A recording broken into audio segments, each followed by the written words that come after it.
Okay, kita sekarang dah sampai stesen Kelana Jaya. Kita dah tangkap robot jahat Garamzi. Seterusnya kita akan pergi ke mana bang? Taman Jaya kan?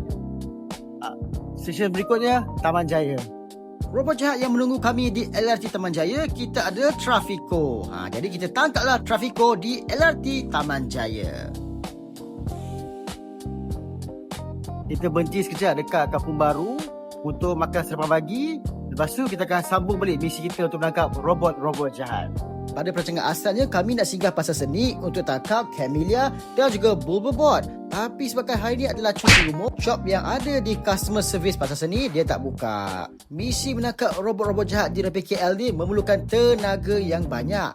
Jadi, untuk sarapan juara pagi ni, kami sekeluarga makan nasi lemak dulu sebelum sambung misi kami. Kita dah selesai makan.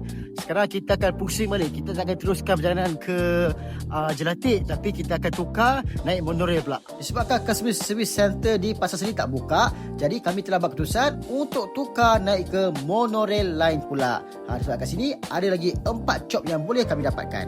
Sampai ke stesen monorail KL Central, kita perlu masuk melalui NU Central.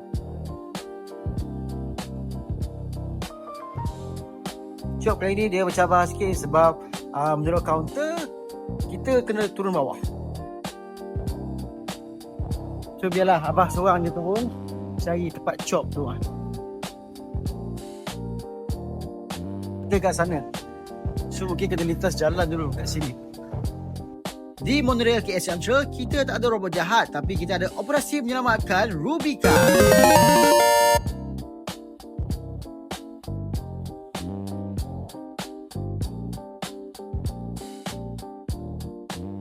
Rubika dah berjaya diselamatkan.